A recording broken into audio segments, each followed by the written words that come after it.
The views and opinions expressed during Life's Melody are those only of the speakers and guests and do not necessarily reflect the official policy or position of the podcast hosts or affiliates.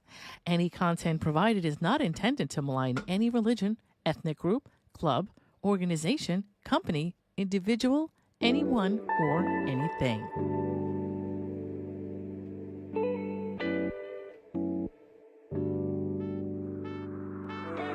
Before streaming and binge watching, there were songs you never skipped, shows that brought communities together, and endearing characters that felt like family.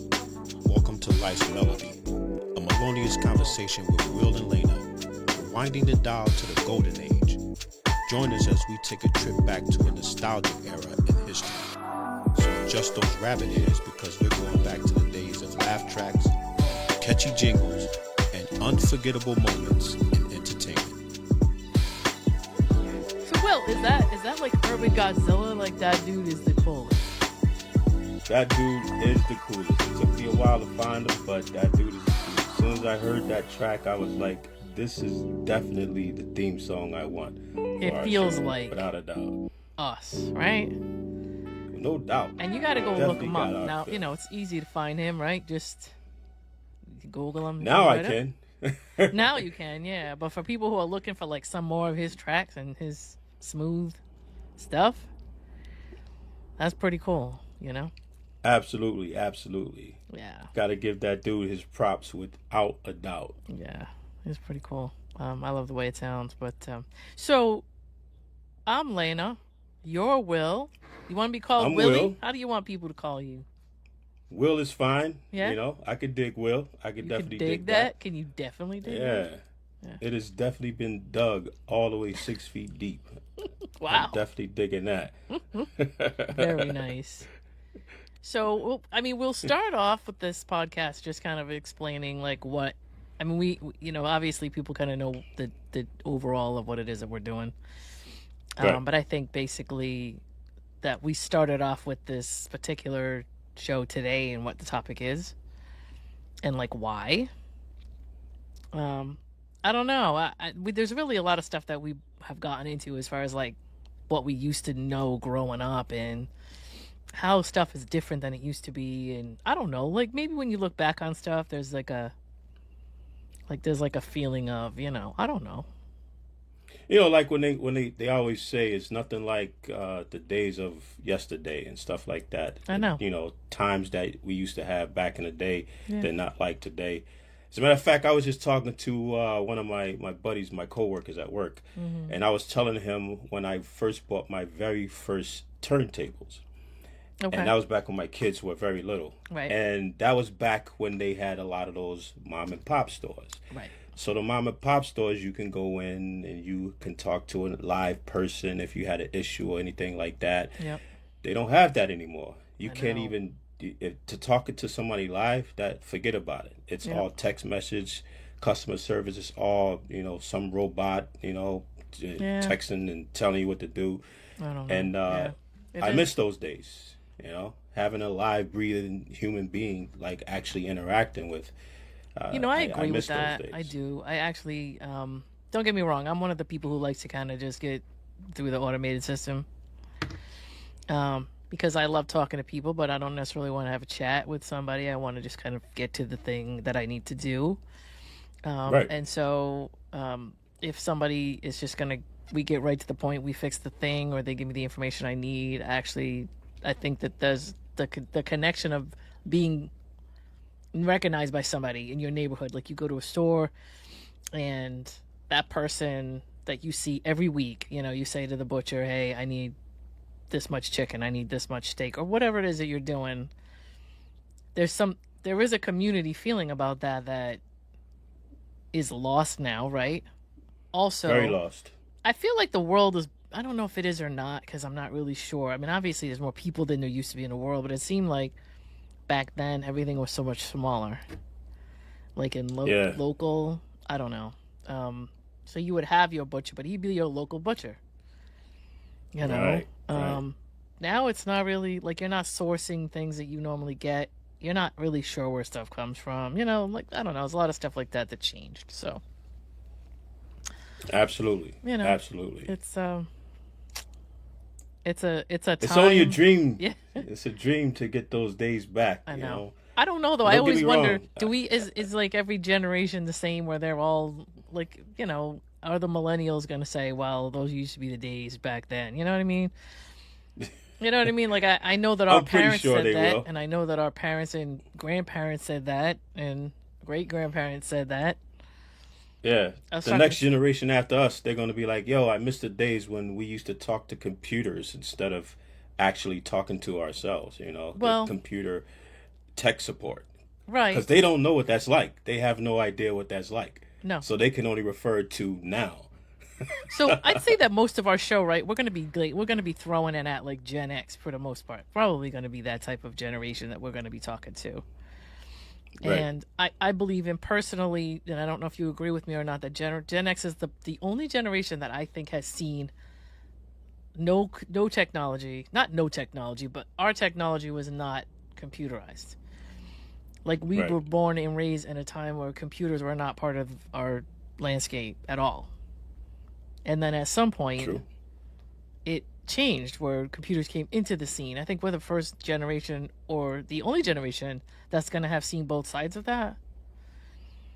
You know what I mean? Yeah, So that's we very know what it true, was like actually. before, and we know what it's like after, and we maybe that I don't think any other generation is going to be able to see that transition like we did. So you know, Yeah, that's a good point right there. I don't know. And I think that that's something that they're missing out on, in my opinion.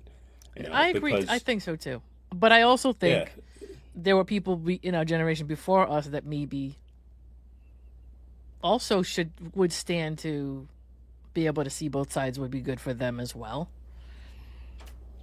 Just because there are always good and bad and everything that comes along. There was a point in time where like people thought books was like, reading books was like gonna melt kids' brains, right? It was gonna be a terrible thing to read. Like that was the thing at one time. Well, like the printing press when it came along, everybody was upset about the printing press, like printing letters.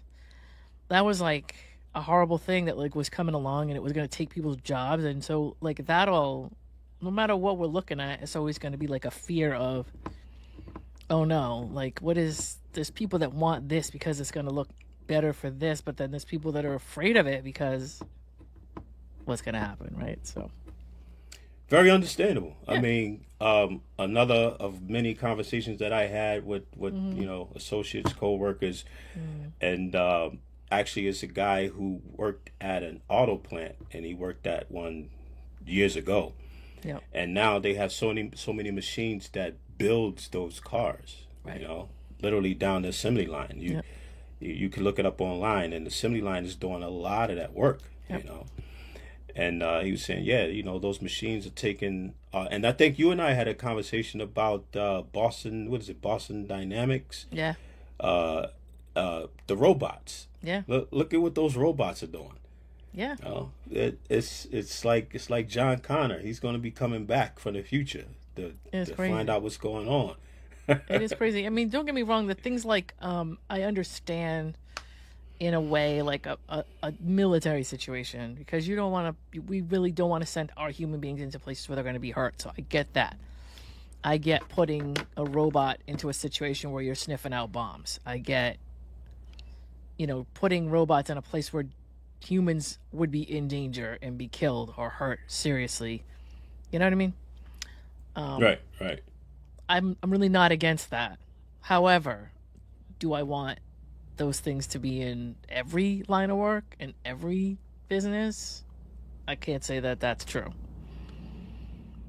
No, no, I gotta agree with you there. Yeah, So I definitely want to see that in every line of business yeah, because you are putting people out of work, and like we just talked about, that human interaction. I think that that's really missed yeah, nowadays. I was over a friend of mine's house not too long ago, and they had two younger kids there, and they're sitting on a couch, all quiet, mm, but laughing every now and then. yeah, Like, what are you guys laughing at?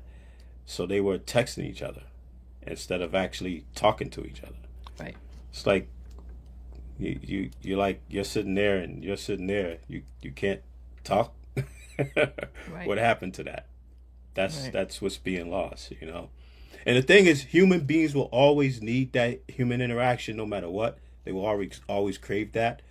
But because of how society changed so much, Right. you know, they're just going to adapt to what society is Right. morphed into, you know. So I mean, the best scenario for all of us is to be able to like move and pivot as the environment changes.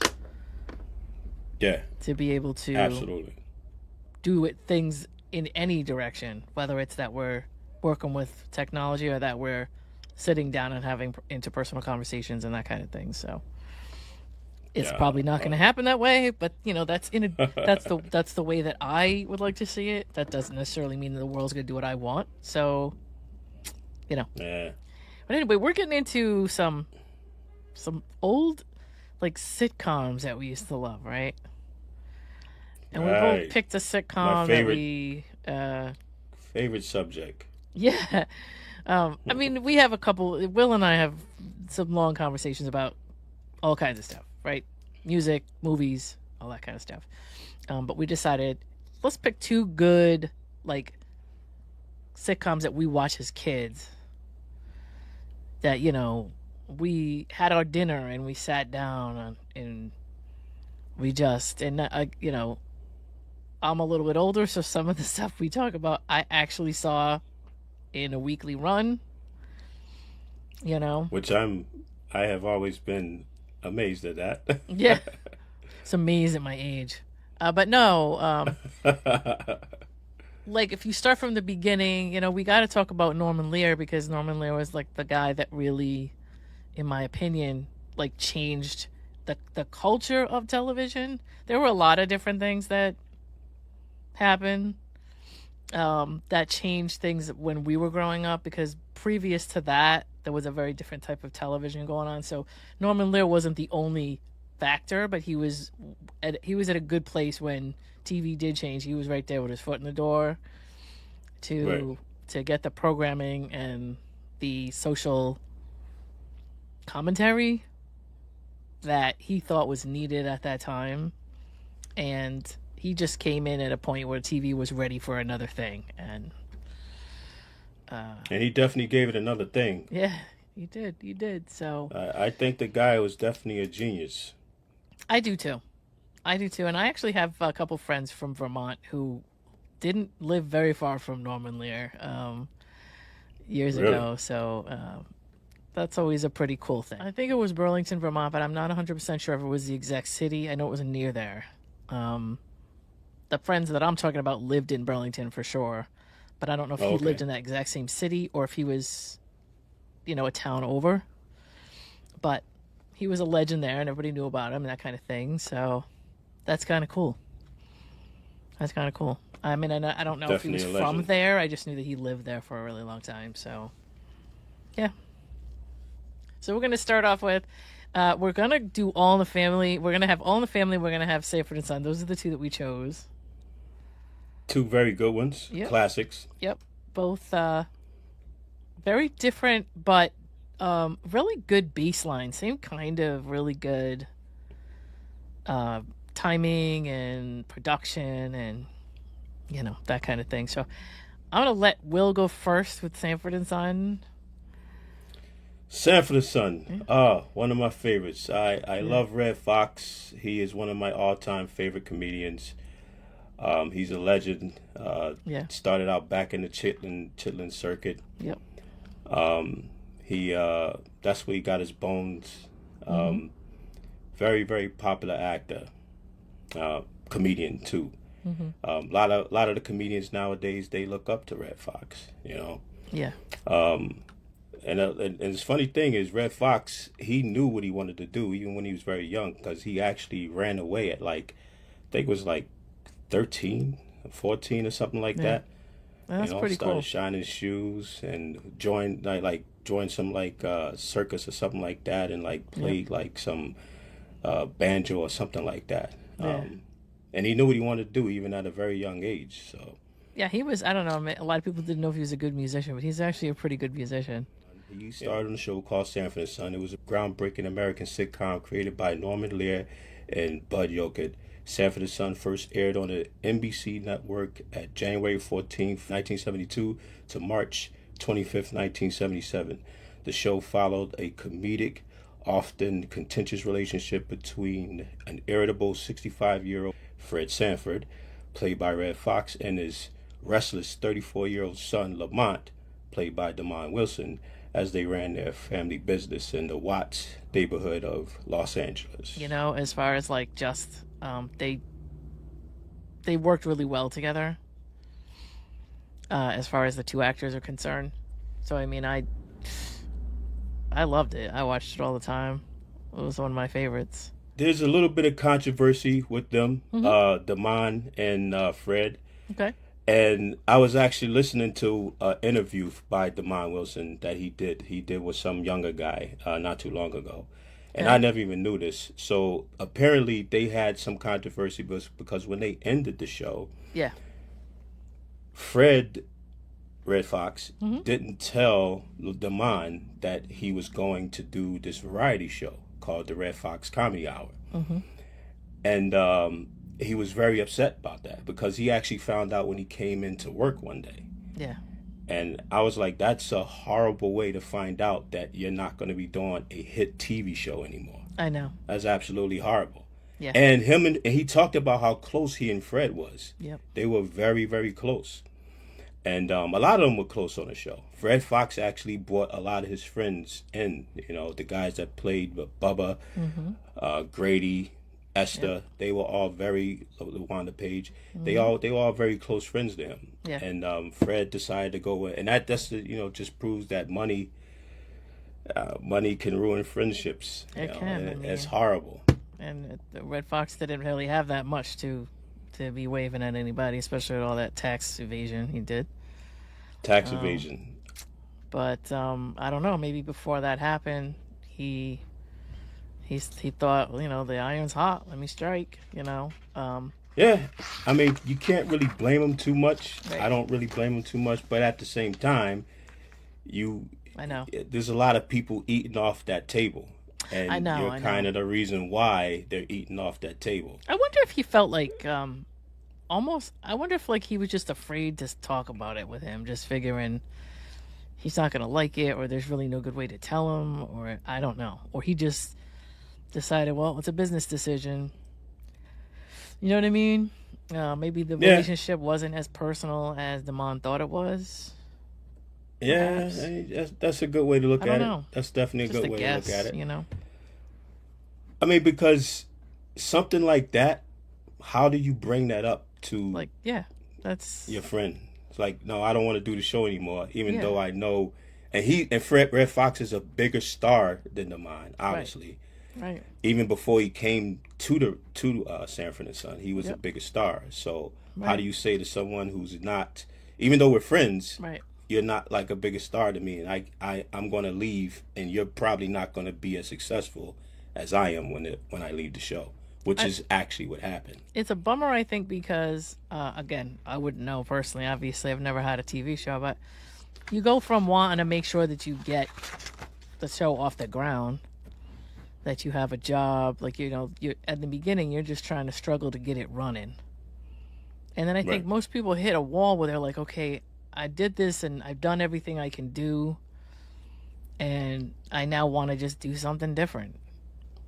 And if I leave, it causes a problem with the show, and I do have a lot of people depending on me. So like, what's my decision? Like, do I move on with my life because it's what I want, or do I stay and make sure everybody else is okay? Like, there has to be a point in time. Like, he probably was like that for a while before he did it. He probably wanted it out of there a year or two before he actually left, you know, but he felt maybe like he owed everybody something, so he stayed. I don't know, but and then finally he was just like, all right, I gotta pull the Band-Aid off on this.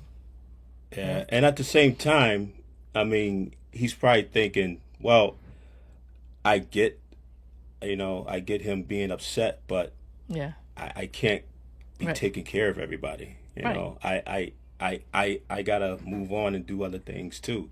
So that I could see how, like you said, that would be a hard conversation to have. Yeah. You know, I think it would be. I mean, Yeah, but I've seen, there's a million sitcoms, and we're going to talk about more on other shows, but, there's always like that dynamic like that where it's like, does a sitcom even get a green light? Do they even put it on the air? And then it becomes wildly successful, and there's all kinds of like awards and good ratings, and they stay on for 10 years, Right. and then it becomes like a different thing. Like, okay, I did this, and this was fun, but do I want this to be my whole life? Do I want this to be Right. the only character I ever play? If I do this forever, I'm not going to be able to get another job somewhere else. Right. Now, piggybacking off of what you just said, Yeah. do I want this to be a character that I ever play? So there is a thing called typecasting. Do you think Fred Sanford was typecast? I think he Red was. Fox was typecast at it. I think so too. I think he was. Because as the longest he's been around, longest, even though we're still talking about him today, Right. even though he was amazing in Harlem Nights, he had some other shows that he done. We always and will always remember him as Fred Right. Sanford from Sanford and Son. And I think it's a blessing and a curse, and I've heard it described a lot of times by artists that don't want their whole lives to be that. They don't want to be one person Yes. for their whole lives. They want to branch out. They want to do different types of work. And there's a point in time where you will hit a wall where you can't go anywhere else because that's all they see when you walk in. And you can't convince them that you're going to be able to do something else. And so the only thing they'll ever do with you is try to spin off of what character you already are or whatever they see you as. And a lot of times that doesn't go very well. That's not a successful thing. Right. So, I mean, child stars go through that a whole lot more, obviously, but yeah. So think about it as Red Fox. What would you have done? Like, how would you have thought about it? Like, he probably felt like I got to get out of this because I'm not going to be able to do anything else at my job or any. And this once that show goes under at some point, because you do a show forever, and at some point you're going to be worried about when is this going to end. Like, I'm sure you get on the show and you're like, this is a gravy train, and someday this is not going to happen anymore. What's my next move? Not everything lasts forever. Right. So I can understand him wanting to get out of that environment, because if it had failed, and you got to get out before the sitcom dies out on you. Right. Right. Then what are you going to do? You now you're Fred Sanford forever, and you can't do anything else, but you got to eat. You Right? gotta eat. So You gotta eat. gotta eat. And that show was actually originated. It actually was adapted from a sitcom from the British called Steptoe and Son. That's where they got the concept from. Yep. Have you ever watched that? I think I watched one episode of it, and it's definitely nothing. Well, so Norman Lear stripped that right down. I mean, there's really nothing. There's nothing about it that's the similar, except maybe the junkyard or wherever there was a similar kind of environment that they were in, kind of thing. But it was it antiques? I forget. I can't agree with you more. I tried in my research when I found that out. I tried to watch it. I could barely get through 2 episodes. Yeah. And I purposely watched 2 episodes because I just wanted to get a feel of the show. Yep. And it is, I could see the footprint Yep. that they got it from. I get that. Yeah. But Norman Lear, being the genius that he is, he was like, good idea. I think I can turn this into something, which he did. Yeah. I didn't laugh one time at the show. I was actually kind of like watching the show with a straight face. I was like, the old guy, the father. Yep. He reminds me of Ebenezer Scrooge. He looked just like Ebenezer Scrooge. Yeah. Like he could be a dead ringer for Ebenezer Scrooge. I mean, And there's the dark, environment. And it was just, and I think that's what the writers was looking for. They was looking for that type of tone. oh yeah. You Like, know, and to so- be honest with you, there's a lot of British shows that have been readapted, including The Office, and some of the other ones that, like, England has a completely different sense of humor than we do. A lot of it is pretty stoic. It's pretty straight. Some of it is dark. And, Yeah. both this show and the show I'm going to talk about, which is also adapted out of an English show, it's more like everybody's roasting everybody. It's a very different type of energy, which it works for them, so I can't knock it. It isn't anything that I found interesting, but that show was popular for a while. It was very popular. Yeah, so it did really well over there. So And just to prove the contrast in tones, the final episode I actually wanted to see how they ended each show. Steptoe and Son, the final episode, basically the father stole a ticket from the son because the son wanted to go on a vacation to try to escape his father. And the reason why he stole it is because his passport expired. So he stole the ticket and went on a vacation on his own. And his son was left in a junkyard yep. to fend, just waving goodbye and left in his own misery. The final episode of Sanford and Son, which was called School Days, Fred was actually sneaking out at night, going to night school to get his GED. Right. And when he finally got it, they had like this celebration, him, Lamont, all his family and friends, and they all celebrated it. Yeah. Completely different tones with the whole show, and that just pretty much proved it. Yeah. So, I got some questions for you. You got questions for me? Okay. Yeah, because I know you're very knowledgeable of all these, I got a bunch of random crap in my brain that is useless, but it's fun in a trivia contest, I guess. All right, so let's see if we can sharpen up your, get the wheels rolling with this. So, are there any surviving members from the original show? At this point, I don't think so. So is your answer yes or no? Let me think. I'm going to say no. I'm probably wrong, but I'm going to say no. All right, so you will be wrong, my madam. That's never happened to me before. So all of the main characters have passed away. Okay. All the main characters have to pass away. Oh, okay. So LaWanda Page, she passed away in 2022. Grady passed away in 2001. Bubba Baxley passed away in 1997. Julio passed away in 2021. Rollo passed away in 2019. And Donna, who played Fred's girlfriend, who just unfortunately passed away in 2025. The two surviving members are Howard Williams. He was played Smitty. Remember Smitty and Hoppy? Yeah, he played Smitty. He's actually continued his career, and he was actually on 227. Okay. You remember that? 227. Oh yeah. Yeah, he actually was on 227. And Hoppy, who was like the straight kind of like straight laced guy. Yep. He actually ended up being a theater director. So they're both actually still alive to this very day. Oh. Yeah, I did not know. So, another question for you. Okay. What was the name of the opening theme song?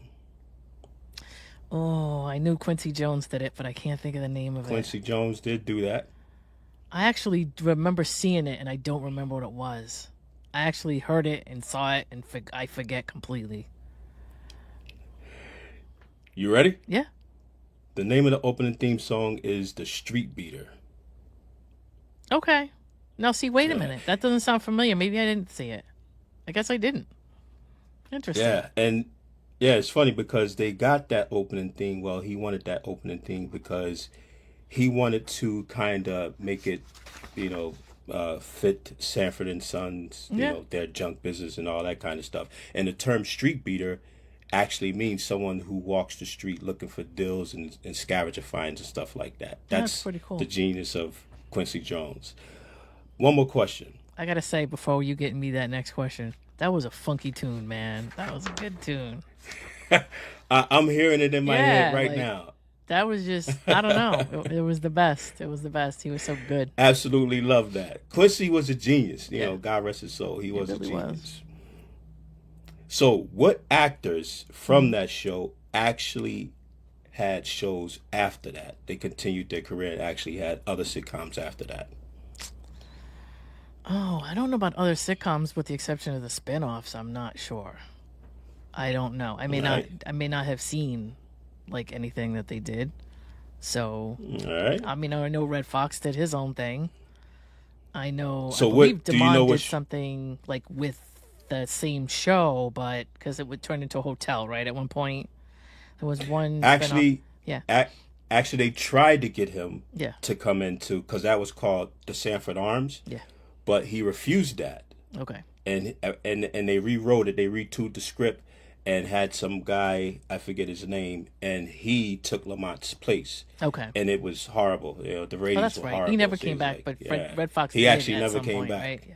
Okay. Yeah, he came back for two. He came back for the Sanford Arms, and they Mm-hmm. tried to retool the show again in 1980, called Just Sanford, and Yeah. that lasted for one season, about 4 episodes. Okay.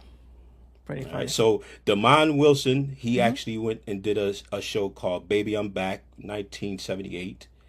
Whitman Mayo, which was Grady Wilson, Mm-hmm. he actually did a spin-off of Sanford and Son called Just Grady. No, I think I do in remember 19 that, and I forgot all about that. So you just said it. Yeah, Yeah, that I was remember actually a spin-off from Sanford and Son. I didn't see it though. And I Red don't Fox. think I watched it. Yeah, I watched a couple of episodes. Yeah.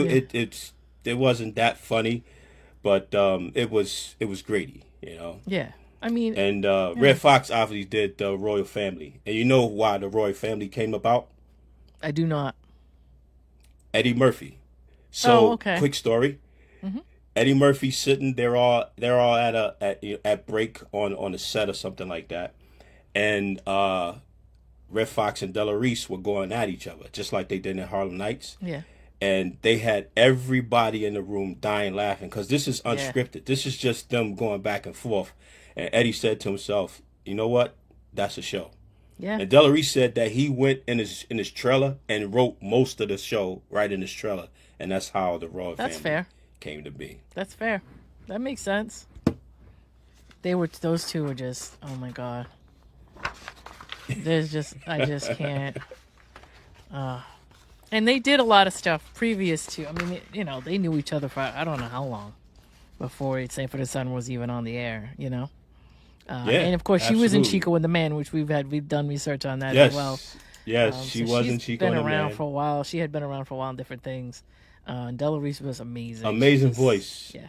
Amazing voice. Yep. She was really good. She was really good. Wow. Well, I don't know if I have questions for you, but yeah, that's pretty cool. That's pretty cool. I made those just for you. Oh boy. I probably could pull a couple questions for you. I had to start with All in the Family just because to me, All in the Family is like that's the flagship show. And at the time that show came out, and that show had been like in production from like 1968 or something. By the time that show came out, or at that time, that era, to put a show on the air that, first he had to break barriers with that show, put it on the air, get it running, and then he did bring a lot of culture through that show. So as much as you can say, well, it was more of a white show, but technically at that time, that was a good foot in the door for that type of half-hour comedy and that type of social commentary because it was so different previous to that show. And that show started in 1971, which is it's amazing to me that it's been that long. Wow. It's crazy. But yeah, in 1968 put that show together. And again, that show, just like the show that you're talking about, just like Sanford and Son, came from a show called Justice for All, and that show was out of the UK. And it was a very different show. If you ever get a chance to see it, it's kind of like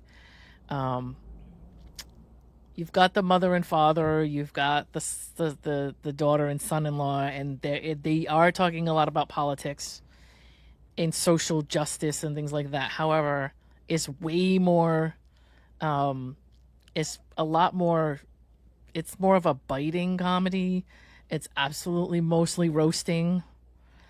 I'm pretty sure the son-in-law kind of was like, he was like hanging around, laying on the couch, not doing anything. He basically was out of work. It was like a completely different dynamic where they took Michael, they made him, more of, and, talking about All in the Family. I know we don't want to talk a lot about politics, but with that show, we're going to have to because that was the sitting down at the dinner table discussion that he was trying to get Yeah. from people watching the show.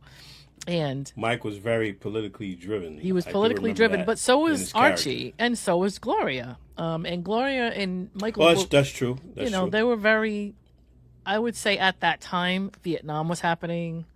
There were a lot of things that were going on that were injustice based, and Mike and Gloria were like these. They probably, I don't know if they were the very first like intellectual college based children that were on a talk show or on a sitcom, but they represented like the elitist or the intellectual college educated type political angle. It's basically what it was. And so they made him more of a college student, and they gave him a lot of that, more of that background, or Norman Lear did, to get that kind of angle. So it was kind of interesting. At the end of the day, both Carol O'Connor and Jean Stapleton. Jean Stapleton really didn't have a political character background, so to speak. She was from the 50s, and she wanted to make sure her husband was happy, and that was her thing. But as time went on, she did have opinions about things that were controversial. But anyway, getting off of my main point, yeah, so that was a UK show. And then starting at the beginning, there's a song that starts the show off. It sounds like, and I guess Norman Lear grew up with, like, sitting around the piano, because that was, when he was a kid, that was what they did. And when you think about it, in the 50s, that Archie and Edith would have been children growing up in a family where they had, like, sheet music and a piano, and people would be gathering in the living room to sing things. So that's their generation, right? In 1970, 1950 was Interesting. 20 years previous to that. So they opened that show up with that song and the two of them sitting at the piano singing, because that's the childhood they had, right? And then the song itself it's supposed to sound like a nostalgic song, but it isn't. I mean, it was written right there. I don't know how long it took them to write it, but it was barely, it wasn't an old tune or anything that they brought back. And it was supposed to give viewers, like, if you sat and watched Archie and Edith singing, you would have known right off of the bat, based on what they were doing at that piano, what kind of political background they had, what kind of opinions they were going to have. And all through the song, you can hear it. You know what I mean? Girls and girls were men. Presidents are brought up in the song, and I wish we could just go back to, you know, how it was before. Now it's just a mess. That's kind of how the song is. So it gives you Archie Bunker's, like, political stance before he even speaks, right? That, yes, Which that is what song Norman was Lear fitting wanted. to that show. Right. Yes. And so the Those Were the Days was supposed to be the name of the actual sitcom. So the song was written for the sitcom title as Those Were the Days, and then they changed it to the Archie Bunker thing later on, and I think they did it to kind of mirror off of the British show, because the British show had, like, sort of the same thing where they had the family name and all that kind of stuff. So, but at the beginning, Those Were the Days was the name of the show, or was going to be, you know. And so I think what happened was, I know there were a couple of songs, like Those Were the Days there were a couple of actual songs on the radio. I know Those Were the Days, my friend, we thought they'd never end. That was a song in the 1970s that was on the radio. So a couple of, I think, songs that were, like, literally, like, licensed were hitting on the airwaves, and I think they did that with the show to, like, skirt a lawsuit. I think that's really why they changed it. You know what I mean? Oh, okay. Because I think that they were worried about getting sued for having a show with the same name as, like, some songs that were, like, on the charts, you know? So here's a couple facts. Rob Reiner, who, God rest his soul, we just lost recently. Unfortunately, brutally lost. Really bad what went on with that. And Rob Reiner's life is interesting because most of it is in movies, if you follow him at all. Most of what he went through as a kid and as an adult, and meeting somebody and getting married, all of that stuff is in a lot of his movie scripts. Yeah, he had a pretty successful career after did. All in the Family. He really did. And he married Penny Marshall earlier, and I don't know if anybody knows that, but his first wife was Penny Marshall. Now, I did not know that. Yeah. Really? They were from married Laverne and Shirley? Oh, yeah. They were married for a while. They came from the same neighborhood. And the story goes that Penny Marshall actually she came in to audition for Gloria. That's how they met. Oh, okay. So in 1969 Nice. or 1970 or whatever, Norman Lear did 3 instances of this show, and he ran them all by ABC because at the time he was trying to get the show on ABC. And ABC kept saying, they kept running like one pilot, looking at it, going, we don't like that. Running another pilot and going, no, we don't like that. And Penny Marshall came in to audition for Gloria, and the only reason she didn't get it, because her and Rob Reiner had really good chemistry. I mean, it was so good that they got married. But Gloria had to, they thought that Gloria had to look more like Archie. And so the reason that Sally Struthers was picked was because she had like Archie's face. And they called her a couple of names back then. They were very unforgiving in the 70s to Sally Struthers. Really? Yeah, they were. I can't. It was a different time back then. I don't know if they said that she had a pig face or something. Like it was something like that when she was just kind of like, wow. But they were just brutal in casting back then. That's how they talk to people. So that's crazy. Yeah, they said you have a face that would look like you would be related to Archie Bunker, which it was true. And so she was hired for that. And Laverne and Shirley was the next thing that Penny Marshall did, and she had no problem. It wasn't like her career didn't take off. She did well. But the funny story about her and Rob Reiner was that they lived across the street from each other their whole lives and didn't meet. Really? And so when they met at that audition. And it turns out they lived in the same neighborhood and never knew each other. So that's even funnier. And so, yeah, they got a divorce eventually, and as fate would have it. Right. Penny Marshall went on to do, all kinds of stuff. A League of Their Own, all kinds of stuff. Yeah, she was pretty successful. And Laverne and Shirley was a successful sitcom. It really was. Well. I think that's really where she got her jumping off point. And her dad her dad didn't hurt anything because he was also producing stuff. I mean, she was a Nepo baby, right? So she wasn't really going to have no problem in the business because of Gary Marshall. But yeah, that's what ended up happening. She ended up marrying Rob Reiner. So that's a story not many people know because it was so long ago. And here's the story. There was a thing called the Rural Purge, which I may or may not have told you about before. But at some point, CBS had all these shows on that were like... they had Mayberry RFD on. They had the Beverly Hillbillies on. They had Green Acres. They had shows like that, right? What was that?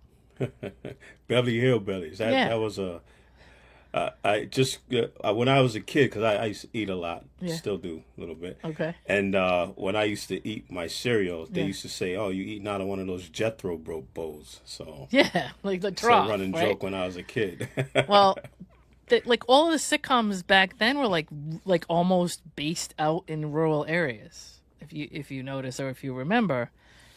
And then there was, a point in the 1970s where the advertisers got really kind of sick and tired of that demographic. They had a lot of people watching. They were popular sitcoms, but the ad agencies didn't want to sell to those people anymore because things had changed. Cars. People were driving cars, they had suburbs, but they also had inner city urban stuff. And a lot of younger ad agency or younger products were coming around, and they were looking to sell to a lot younger audiences and different cultures. And so those people living out in the rural, that's basically what those people were watching, and that's the audience that CBS had. So there's something called the Rural Purge where they actually just got rid of about... I don't even know how many shows that were popular, but they just weren't working for the advertisers anymore. Right? And so the Rural Purge happened, and they wanted more urban shows, more culturally relevant shows, things like that. And Archie Bunker and All in the Family was like one of the first shows that Norman Lear pitched, and that was one that ABC turned down 3 times. And they got sick of it. They kept saying, you're never going to get this right. Stop bothering us with this. So he went over to CBS after that purge, and CBS signed him right away. Like, that's the kind of show we're looking for. Mary Tyler Moore, I think, was another one. There were shows like that came along that were like people in the inner city, living in apartments as opposed to like living out in the middle of the country. That was what they wanted. And so it turned out to be like one of the biggest shows ever and changed TV a lot. But when they first signed it, I don't think they expected like anybody to like it. So they were worried. They actually called a bunch of people in to like take the phone calls because they thought they were going to get like complaints. When they first put like the first show on, they thought that they were going to get complaints. They thought they were going to get letters written. They thought they were going to like, get lawyers calling. Like they had no idea. Because of the show's subject and content, right? They thought it was going to be offensive. Yeah. Now, did a lot of people actually find that offensive? No. Those show topics? No. So so what do you think about the mindset of the people back then when they were watching those shows and now? Because a lot of people look back at that show and say, oh, Archie was a racist and, that's the type of I agree that he was, and my hot take, which most people don't really like, is that like we can't get anywhere if we don't recognize where we used to be. Like we can't move forward. Well said. So that show, to me, Norman Lear was a genius in the sense that he gave Archie Bunker a voice, and he let people just watch him. And it was their decision or their determination what they were going to do with him. And a lot of people that watched All in the Family agreed with Archie, and that's why they had an audience. Oh, that was the culture back in the 70s. Not everybody did, but what Norman Lear was trying to do, or what he succeeded in doing, I'm not really sure if he was trying to do this.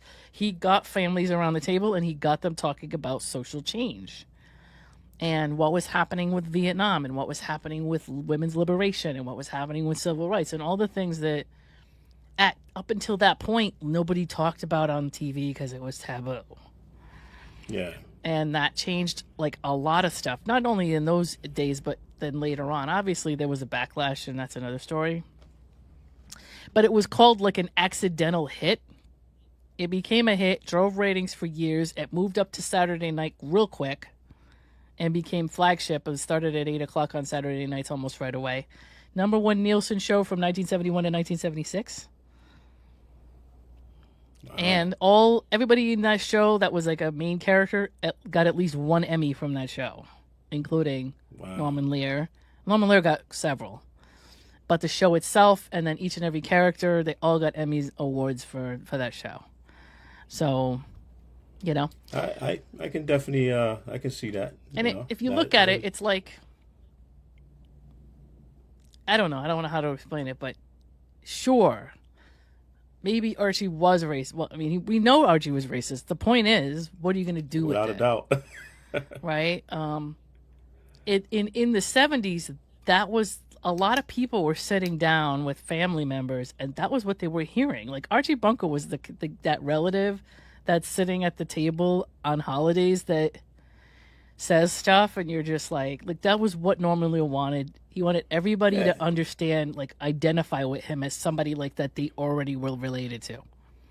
Yeah. And it worked. He brought the real world into everybody's homes. He did. Something that everybody was related to, something that everybody talked about, something that was going on in the world, in society at the time, and he brought it to the homes. And so, again, I think that was it was very genius of him. So it was very genius, and so that happened, and that's how that ended up on the air. That's how it became as famous as it did. There were 7 spinoffs that came from this show. One of them was Maude, and Maude was from Chicago. Yes. Now, Maude was Edith's cousin. She was from Chicago, and Maude was heavily political. Heavily. She was very liberal and very political. And that show started in 1972, ran until 1978. That show spun off Good Times out of Chicago, or out of the Chicago area. And that show started in 1974 and ran until 1980. Right? The very Jeffersons popular. Was a spinoff, obviously. That's the big spinoff. One of my favorites. Yep. One of my favorites. George Jefferson was the man. Yeah. And during if you ever watched All in the Family a lot, I mean, they lived next door to the Jeffersons. Jeffersons lived one house over. That's right. And they were always. And there was a guy that played George before. Yes. George's brother. His name? George. Yes, exactly. Yep. He played George's brother. Before Sherman Hisley. Yes. Actually played George. There was another. And the reason was that they wanted Sherman Hemsley for this role. And Sherman Helmsley was like a multifaceted, talented guy, right? When they had him come in and look at the show and do whatever he wanted to do, he had a Broadway run going.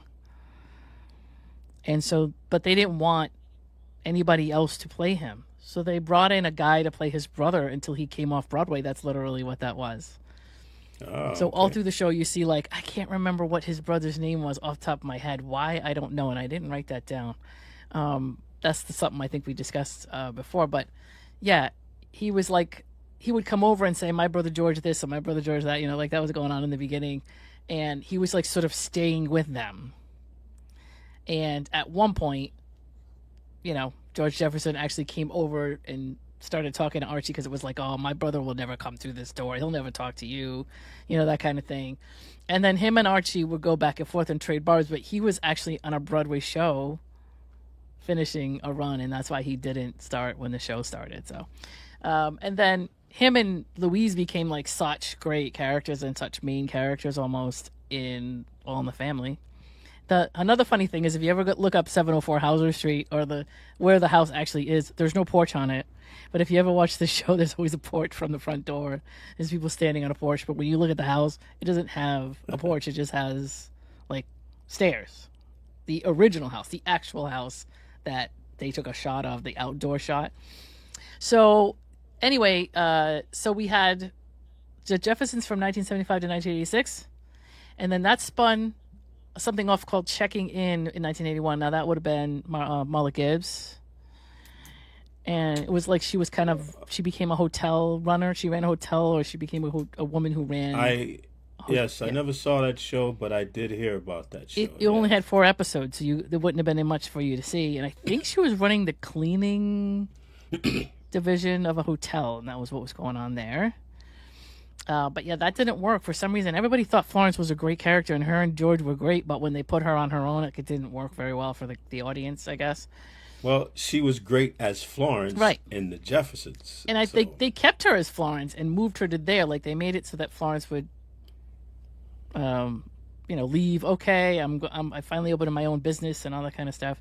And they followed her over there, but, the people didn't, I guess, like the show after 4 episodes, they canceled it. The funny thing about Marla Gibbs was she was working, like, I forget if it was overnight or not. She was working in an airport forever while she was on the Jefferson. She was working in real life. Yep, in real life she worked like either a full-time or a part-time job, because she was just like, I don't trust that I'm gonna, no matter how much. In the beginning, anyway, she didn't think she was gonna be able to keep that job, and she was afraid to like quit the job she had. So eventually she did, but for a very long time she did both of them, which is kind of cool and interesting. Yeah.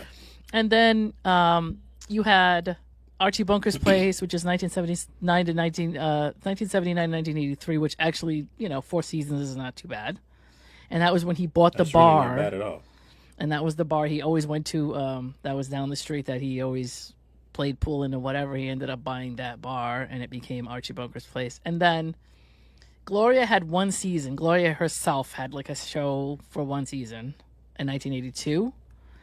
And that's as far as that went. And then 704 Hauser in 1994 had that house and a completely different family. Like, they moved it.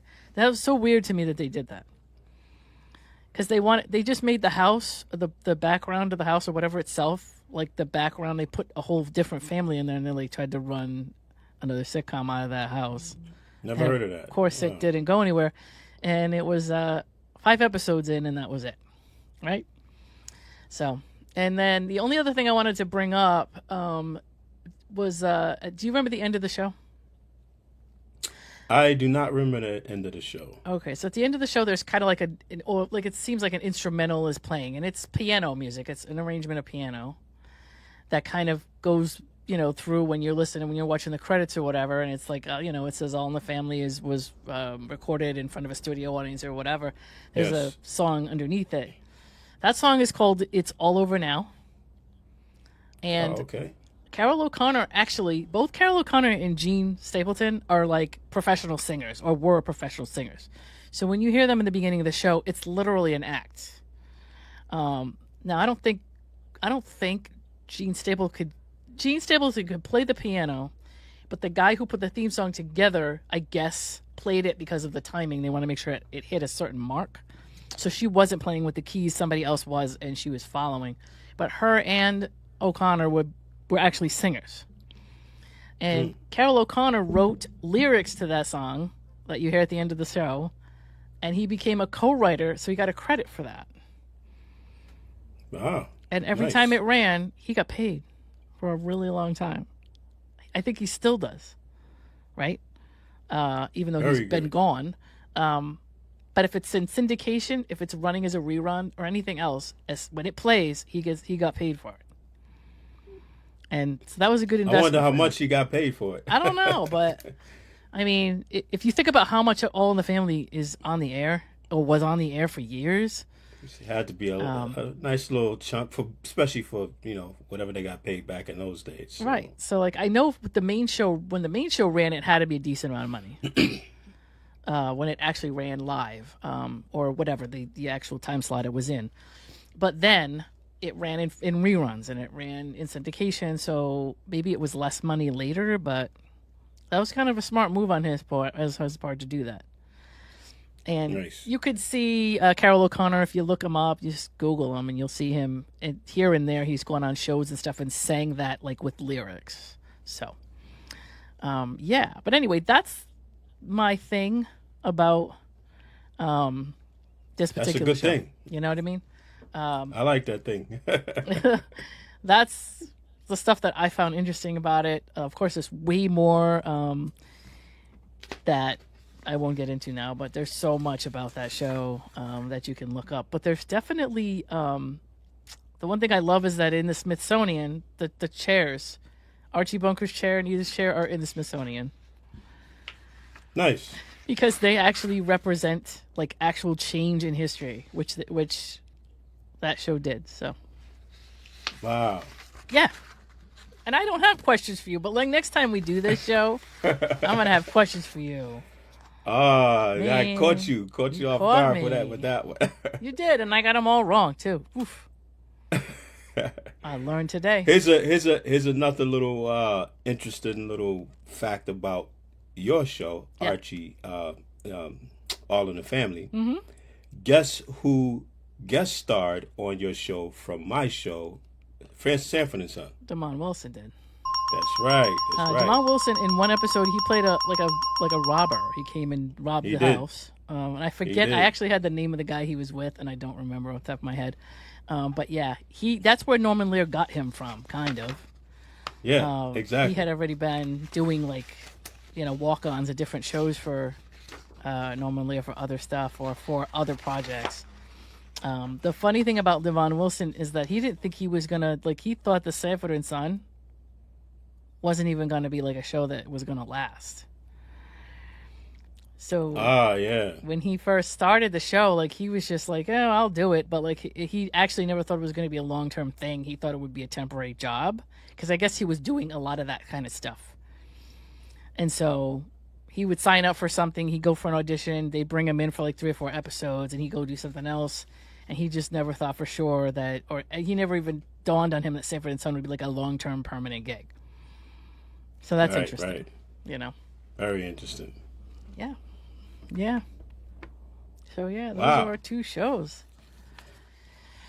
And just to piggyback off of, you said something very interesting about where the furniture was actually being on display at. Would you say it was the Smithsonian? Mm-hmm.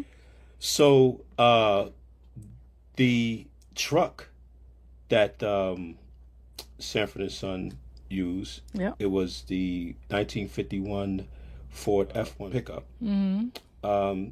That truck is actually on display at a casino.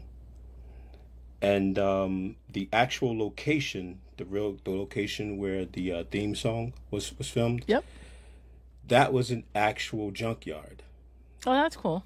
Yeah, where Fred Sanford's sitting with the newspaper, and he's waiting for Lamont to come around the corner. Yep. That's an actual junkyard, and that place was called the Alley Cat.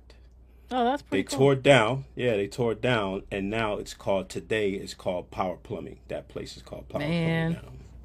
So now it's on.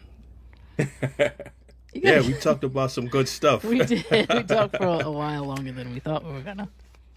Yeah, we tend to go long anyway, so We do. but it was a good conversation. That's going long but going good. I just want to know when I'm going to get to hear Urban Godzilla again. Oh my goodness! You know what? Your wish may just come true because I think he's coming up next. That's all I want to hear. That stuff is smooth. Smooth. We gotta shout that brother out. We definitely gotta shout that brother out. Well, I'll tell you what. So what we're going to do is more shows like this. The first thing I'm going to do is tell you that wherever you're seeing the show, obviously you want to subscribe. You want to, make sure that you share it. But leave us comments if there's anything that you specifically wanted to tell us about either of these shows. Did you like All in the Family? Did you like Sanford and Son? Was there anything about those shows that we missed that did you wish we would have talked about? Right? I'm pretty sure they're going to say a lot. I hope so. You know what I mean? Because that's we want to make sure that the audience talks to us about it. Want the feedback. Yeah, and there's so much for those shows have to talk about. Like of course, we couldn't cover all of it in one show.